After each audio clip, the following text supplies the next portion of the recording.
আজকে একটি গুরুত্বপূর্ণ বিষয় শেয়ার করব, একটু আসেন দেখাচ্ছি। তো আমরা এখন আছি হলো মাধবকুণ্ড ঝর্ণার এখানে। তো আমার পিছনে যে ঝর্ণাটি দেখতে পাচ্ছেন এটা হলো সেই মাধবকুণ্ডের ঝর্ণা। কিন্তু এখানে এসে একটি বিষয় আমার মনে এসেছে এবং এটা আপনাদের শেয়ার করতে চাইছি এই ভিডিওটি করা। তো যার ভালো লাগবে আসলে ভিডিওটি শেয়ার করবেন। তো এখানে এসে আমার একটি কোরআনের আয়াতের কথা মনে পড়ে যাচ্ছে। সূরা ইনসানের 6 নম্বর আয়াত আল্লাহ সুবহানাহু ওয়া তাআলা বলেছেন, আইনা ইয়াশরাবু বিহা ইবাদুল্লাহি ইউফাজ্জিরুনা তাফজিরা।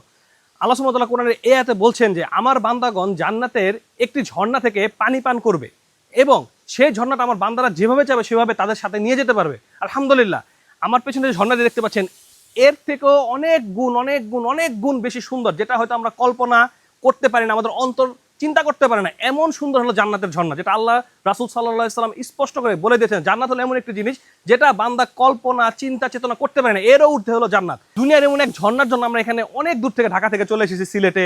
এখন এখানে অনেক ধরনের সিস্টেম করা হয়েছে, সুন্দর করা হয়েছে যেন পর্যটকরা এসে এখানে একটু আনন্দ উপভোগ করতে পারে। জান্নাতে সেই ঝর্ণার জন্য কি আমরা কষ্ট করতেছি?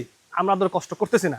তাই দিনী ভাই বোনেরা, আসুন এই দুনিয়াবি ঝর্ণা ফেলে দিয়ে আমরা আখেরাতের সেই ঝর্ণা, জান্নাতে সেই ঝর্ণাকে আঁকড়ে ধরার চেষ্টা করি, যে ঝর্ণার কথা আল্লাহ সুবহানাহু ওয়া তাআলা কোরআনে বলেছেন, যেটা আমাদের সাথে সাথে যাবে, আমাদের আসতে হবে না। আমরা যেদিক দিয়ে যাবো সেদিক দিয়ে সেই ঝর্ণাটা আমাদের সাথে যাবে। সুবহানাল্লাহ। তো আসুন আমরা আমাদের জীবনকে ইসলামিকভাবে ঢেলে সাজাই, কোরআন হাদিস অধ্যয়ন করি, ঈমান আকীদা মজবুত করি, যাতে আমরা জান্নাতে যেতে পারি। আসসালামু আলাইকুম ওয়া রাহমাতুল্লাহি ওয়া বারাকাতুহু।